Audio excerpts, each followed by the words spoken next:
Сайн манайхаа дараагийн бичлэгээр уулзж байна. Энэ удаагийн бичлэгээр 2023 онд орж ирсэн Японы Monster Remake нэртэй сонирхолтой бас ч гэж нэгийг бодогдуулахар киног ярьж өгөхөд бэлэн болсон байна. Нилийн томоохон гал гарснаас олж нэгэн барилга бүхэлдээ шатаж угаар кино маань эхэлдэг. Удалгүй зураглал солигдож Минато болон дүүний ээж хоёр эсрэг талын байшингаас галыг ажиглангаа хоорондоо ярилцаж байна харагдана. Хэрвээ хүний толгойд гахаан тарих хийчихвэл тэр хүн болох уу эсвэл гахаа болох уу гэж Минато асуухад тийм амтан бол яаж ч утсан хүн байх боломжгүй гэж хариулдаг. Яагаад ийм зүйл асууж байгааг нь гайхахад манай ангийн багш хоорын хичээл дээр асуусан болохоор сонирхоод л гэдэг. Маргааш нь Минатогийн ээж ажил дээр байхдаа уржууны гал гарсан байшинд хоорын огш биеийн үнэлэгчтэй явж байсан талаар сонсдог. Ингээд багшийн талаар сонин зүйл сонсогдож эхлээд удаагүй байхад зөв зүгээр байдаг байсан Минато гинтэл сонин үйлдэлүүд хийж эхэлдэг. Ямар ч шалтгаангүй үсээ тайрах, өрөөсөн гутлаа гүйжгсэн ирэх, эсвэл усныхаа савн чоротоо ус ичгээд тэрийгэ туршилт гэдэл энгийнээсээ нэлийн өөр байгаа нь анзаарагддаг. Гэтэл нэг өдөр оройтоод ирэхгүй байхлаар нь хайсаар байгаа долтол хаягдсан нөхөн гарц дээр ганцаархнаа дуулчихсан явж байхтай таарлтдаг. Хэдийгээр сонио ажиллаад байгааг нь мэдэж байгаа ч аль болох тулгаж асуулгүй энгийн юм шиг л харьцахыг хичээгээд хамтдаа харж байтал шууд явж байсан машинаас нь үсэрч угаад хөлөө гэмтэж. Уг нээж нь нэлээд сайн твцсэн ч өөрийгөө гэмтэж эхэлж байгаа учраас яалтчгүй хийсэн бүх сонио үйлдэлийг нь асуудал би гахаан тарихтай олчихсон болохоор гэж хариулдаг. Мэдээж ээж нь гайхаад хин юм зүйл хийсэн талаар асуухад хоорын өгш намайг тэгжилсэн гэдэг. За ингэснээр эцэст нь Минатогийн ээж сургууль дээр нь захиралтай нь уулзахаар ирдэг. Гэтэл захирал болон хоорын багш дээр нэмээд бусад багш нар ямар ч сэтгэл хөдлөлгүй зүгээр л уучлаарай дахиж юм алдаа гарахгүй л гэдэг. Минатогийн ээжийн хувьд хоосон уучлаарай гэдэг үг биш, асуудлыг сайдар ярилцаад шалтгааныг нь олж мэдээд засгаар ирсэн байхад зүгээр л уучлаарай бидний буруу гэдэг үгийг робот чиг хэлсээр л байдаг. Ер нь бол хоорын багш Минатод гар үрээ зогсохгүй нэлийн ширүүн загинсан гэдэг нь тэмдэглэл дээр нь бичээтэй байгаач эсэргүүцсээр байсан бөгөөд эцэст нь ялтчгүй хүүхдүүдийн мэдүүлгэнд дийлдээд буруугаа олээдэг. Гэсэн ч Минатогийн байдал сайжрахгүй сонио ашигласан хэвээрсэн тул дахиад гомдол гаргахаар эртэл хоорын багшийг уулзуулахгүй улаан цам нуучдаг. Гэхдээ удалгүй хоорын багш өөрөө гарч ирээд яг үнэндээ би буруугүй харин ч эсэргээрээ танаа хүүхд чинь ангийнхаа Ёригээд хүүхдийг дэрлэгсэн гэж хэлдэг. Мэдээж ээж нь энэ үгэнд огт итгээгүй ч гэсэн Минатодоо ярилцах гээд өрөнд нь ортол зүнхнээс нь асаагуур гараад ирдэг. Тэгэхэр нь юмыг аж мэдхүүгээд дээрлэхүүлсэн гих хүүхд болох Ёригийн гэрт нь уулзахаар ирээд яг үүдэн дээр нь даралддаг. Ёри ч үуч болоогүй юм шиг Минатогийн ээжийг гэрлэгөө оруултал Минатогийн өрөөсөн гутал нь тэдний гэрт нь байж даардаг. Тэгснээ улаан цайм гарын дээр нь түлхчихсэн байхад Минатог өмөрсөөр л байдаг. Харин ч бүр эсэргээрээ сургууль дээр ирээд Минато намайг огтхонч дээрлэхдэггүй. Хоорын өгшөл Минатог байнга цогтөг гэд бүх багш нарын өмнө хэлчихдэг. За ингээд бодит төрш гарч ирсэн болохоор хоорын өгш шууд ажилласаа халагддаг. Гэтэл удалгүй нэг өдөр Минато шатнаас унчихсан гих дуудлагаараа ээж нь сургууль дээр иртэл хүүхдүүд хоорын өгшөөс зогтож байгаад унчихсан гэд хажуунаас нь нэлдэг. Гэхдээ азар хүнд бэртээгөө ба хэмжээ өрөөнд байгааг нь сонсоод очтол цонхоо домор дэлгэсэн өрөөнд Минато харамсалтай байсангүй. Мэдээж хамгийн түрүүнд муу зүйл бодогдоод шалгасан ч азар тийм зүйл биш зүгээр л хальт нойл орчихсон л байсан юм лээ. За яг энэ өрөөнд нэлийн ширүүн бор орох ба шөрөөнтөж байгаад ээж нь сэртэл Минато өрөөндөө байхгүй харин оронд нь хоорын огш гэрийнх нь гадаа ирчихсэн Минатог дуудаж байгаар киноны маань эхний хэсэг дуусдаг. За энэхүү кино маань бусад киноноос бага зэрэг өөр ба саяны үйл явдал зөвхөн Минатогийн ээжийн зүгээс харуулсан үнцэг бол одоо хэдүүлээ хоорын огшийн зүгээс нэг хараад үзье. Хоорын огшийн хувьд хамгийн анх галгартай өдөр биеийн үнэлэгч энтер биш зүгээр л найз охинтойгоо тэр яваар явж таарсан юм лээ. Тэрийг нь сургуулийнхын дөрсгүй хүүхдүүд бичлэг хийгээд амныхаа зоргоор ярьснаас болоод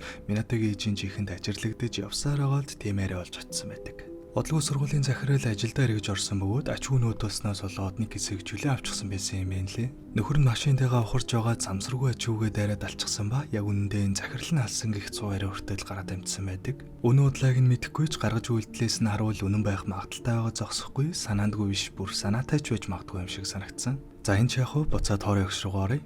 Манай хоорын өгшийн хувьд бол ягаад ч тэгж хүүхдүүдтэй хүчээр ханддаг төрлийн хүн биш бөгөөд Минатог цохиж гэмтээсэнгээд байгаа нь болохоор Минатогоос өөрөөс нь олсон байдаг. Нэг өдөр ямар учиртайг нь мэдэхгүй ч ангидаа найзуудынхаа юмнуудыг авч идлээд яг л галзуу хүн шиг ашиглаж байхад нь очиж зогсохдоо санамсаргүй амрыг нь цохиод цус гаргачихсан юм байна лээ. Ингэснээр удалгүй Минатогийн ээж гомдол гаргахаар ирсэн бөгөөд манай хүнд хийсэн буруу зүйл байхгүй учраас уг нь шууд уулзаад ярилцъя гэсэн ч хүүхдийг нь буруутгах юм бол эцэг эхчүүд улам уурлаад хэрэг томорчгож магадгүй учраас буулт хийгээд чимээгүй хүн дуусхийг гэснээр нь хүчээр уучлалтгүй байсан байдаг. Мэдээж хийгээгүй зүйлдээ уучлалт гуйж байгаа хүн сэтгэлээсээ хандахгүй робот шиг амгүй байх нь аргагүй.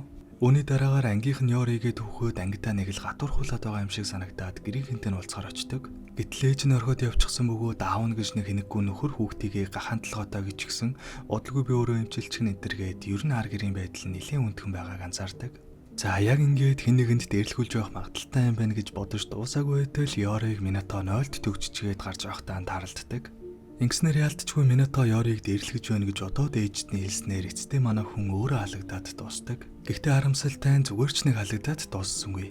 Найз өхнөн түүнийг орхиж яваад сэтгүүл төртөл муу нэрээр гүтгүүлснээр амьдрал нь өртөл авах юмгүй болж хувирдаг. Тэгээ яг хөрх юм нь ямар ч буруугүй байж байгаад юм болсондоо урлаад Минатотой уулзахаар сургууль дээр иртэл нөгөөх нь өөрөө зүгтэж байгаа чаднаас унаад тэрийг нь хүүхдүүд багш түлхчихлээ гэж орилэлддэг. За ингэснээр бараг нэмж ирээд нөгөө хүүхдээ алах гэж оролцсон гэд ойлгогдчихсон болохоор манай хүн за одоо ингэж бүх юм дууслаа гэж бодсноо яасан яг сургуулийн дээврээс үсрэх гэж байгаа тазар гинт болчихдог. Үүний дараагаар гэртээ ирээд юмнуудаа зэгцэлж байхдаа Ёригийн бичсэн зохион бичлэгийн донд нууц мессеж байгааг анзаардаг. Ингэснээр хорын огш маань шууд Минатогийн гэрлүүн ирсэн бөгөөд даанч Минато байхгүй хооронд нь ээж нь гарч ирдэг. Мэдээж ээжт нь бүх зүйлийг хэлээд хамтдаа Ёри Минато хоёрыг хайж эхлэх бөгөөд өмнө нь олдож байсан нөхөн гарцыг өнгөрөөд цаана байх автобусын дундаас хайж угаар 2 дугаар хэсэг манд дуусдаг. За энэ удаа бид нэр сүүлчийн хүн буюу Минатогийн зүгээс бүх зүйлийг харах болно. Минато яг үнэндээ дээрлэхэгч биш харин ангийнх нь өвгүүд тэр чигтээ Ёриг дээрлэхдэг байсан юм байна лээ. Минатогийн хувьд бол дотроо энэ дээрлэхэлтэнд дургүй байгаа ч Ёриг өмөрөх юм бол өөрөө дээрлэхүүлж магадгүй гэсэн айцаас болоод зүгээр л чимээгүй хараад өнгөрдөг байсан юм байна лээ. Удалгүй нэг өдөр манай хоёр хамт юм зөөр таарсан бөгөөд тэндээ жижигхэн найзлаад амждаг. Гэхдээ мэдээж хүүхдүүдийн хажууд бол юм дуурахгүй бусад үед нь найзлахаар тохиролцдог. Ёри өөрийгөө гахааны тарихтай гэж боддог бөгөөд энийг нь аав нь өвчнө гэд ойлгуулчихсан байдаг. Тэгээ яг хөө тэр өдөр Ёри Минатогийн толгойд хүрснээс болоод хүүхдлийн хойно тэр өвчнөө нь алдчихж магадгүй гэж айсан давсан ажилласан тэр байдаг. Гэхдээ л манай хоёр нууцаар найзалчихсан учраас ангийнх нь хүүхдүүд Ёриг байнга дээрлэхэд байгаа нь Минатод огт таалагдахгүй байжгаад нэг өдөр гинт туурлаад ангидаа хамаг юмас үтгэж байхад нь хорой өгш орж ирээд санамсаргүй цогтөг үйл явдлын эхлэл нь энэ байсан юм байна лээ. Бас дээрэс нь Ёригийн гутлыг ангийнх нь хүүгүүд нуучдаг байсан болохоор Минато маань өрөөсөн гутлаа өмсгөөд явуулсан байдаг. Ингэснээр манай хоёр жинхнээсээ дотносож эхэлсэн бөгөөд ашиглагдхаа байсан автобусыг нууж олгоод тэндээ ихэнх цагийг хамт өнгөрөөж эхэлдэг. Бас нөгөө Минатогийн барьчихсан байсан асаагуур яг үнэндээ Ёригийнх байсан юм байна лээ. Нэг өдөр өгчихсэн мөрийг оршуулчаад Ёри дээр нь галаасаачихсан бөгөөд нөгөөхөө алдангаа алдаад азар Минато усныхаа саваар голын уснаас хийж байж зогсоосон байдаг. Мөн дээрээс нь кино өглөхөд гарч байсан галыг Ёри тавьсан байж магадгүй юм байна лээ. Аавда дургүй учраас тэр өдөр тэнд архиуж байхад нь алах гээд шатаачсан байж магадгүй болж таардаг. Ингэснээр Ёриг муу хөхд байж магадгүй юм байна гэж бодоод хэсэг муудчихсан байсан бөгөөд ангийнх нь өвгүүд 0-д төгччихсэн байхыг нь харсан ч ууралчихсан байсан болохоор туслалгүй явж байгаад хоорой өгшөд буруугаар ойлгочихсон юм байна лээ. Гэхдээ яг хөө тэгэл нэх худалгүй буцаад сайнчихдаг л да.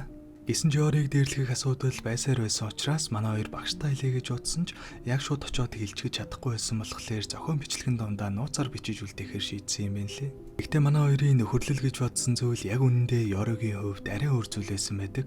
Ёригийн хувьд энэ бүх зүйл нөхөрлөл гэхээсээ илүү хайр байж таарад тэрийг илэрхийлсэн нь мэдээж манай Минатод нэлээд цочор тусдаг. Ингэснээр эсэргээрээ Минато маань Ёриг бүр үзэн ядаад анги дээрээ зодтолтод хүртэл амждаг. Гэхдээ эдгээр гаднаа эсэргүүцэж байгаа ч дотоод хүн нь бол Ёритой адилхан зүйл мэдэрж байгаагаа цаг хугацааны эрэхэнд мэдрээд яг Ёритой уулзахаар нууц руугаа явж байхдаа ээжтэйгээ даралдчихдаг. Яг ирж байхыг нь Ёри харчихсан болохоор Минато маань уулзмаар санагцсаар байгаад тэсэлгүй машинаасаа үсрээд бусна нь ийм учиртай байдаг. Үүний дараагаар Ёритой уулзахаар гэрт нь очтол аав нь удахгүй нүүх гэж байгаа талаар бас өвчнөө эдгэрчихсэн гэж хүчээр бодлоо илүүлдэг. Ёриг аав нь ижил үснээ сонирхдаг гэдгийг нь мэддэг бөгөөд тийм болохоор бусдаас өөр гахаан толгойтой удахгүй өөрөө энэ өвчнийг нь эмчлэн энтер гэж лэрдэг байсан юм байна лээ. Гэхдээ Ёри маань тэсэлгүй аавынхаа үгнээс зурж үннээ хэлснээс болоод аавдаа шийтгүүлээд тэр өдрөөс хойш ерөөсөө хичээлдээ ирэхэд болчихдог. Үүний дараагаар хорийн багш ирж Минатотой уулздаг бөгөөд Ёриг өмөрхийн тулд гэмхүү багшигаа гүтгсэндээ гимшээд бүх үннээ захиралдаа хэлдэг. Магадгүй яг энэ яриаг нь амиа орлох гэж байсан хорийн багш дээврээс сонсоод шийдвэр өөрчилсөн байх. За ингээд дотор нь богшоод байсан үннээ гадагшлуулчихсан болохоор Ёритойгоо очиж уулзъя гэж бодоод гэрт нь иртэл аавдаа шийтгүүлчихсэн ван дотроо ухаан алдахын наагур байдалтай байхад нь арай гэж нэг юм авраад гаргаж чаддаг. Дараагаар нь манай хоёр хамтдаа новч руугаа явах ба яг үерхлийн өмнө автобусанд орж амждаг. Гэхдээ харамсалтай нь үерийн уснаас болоод новч нь хүртэл живснийг өмнөх хэсгийн төгсгөлд харуулдаг бол энэ хэсэг дээр тэр аюултай үерээс манай хоёр аюулгүй гарчсан хамтдаа их л жаргалтайг үлдээж байгаагаар кино манд дуусдаг. Үнэхээр аюулгүй гарч чадсан уу эсвэл үгүй юу гэдэг нь жоох хэргэлзээтэй ч харамсалтай нь миний бодлоор үгүй байх гэдэг тал нь арай илүү үнэндээ ойрхон байх гэж бодогдсон. Гэхдээ л аль нь ч байж магадгүй учраас амьд гарч чадсан байх гэдэг төгсгөлд нь итгэхийг хүсэж байгаа л да. За тэгээд нэг юм кино байна да. Ер нь хүнийг эсвэл аливаа зүйлийг зөвхөн өөрийн харсан өнцгөр дүгнэж болохгүй гэдгийг мөн дээрээс нь хүнийг яаж төрснөөр нь шөмжилж болохгүйг харуулсан кино байлаа. За тэгээд эцэст нь бичлэгэн таалагдсан бол дараагийн юмнуудаа дараараа дараахаа бичлэгээр уулзтлаа. Түр баяртай.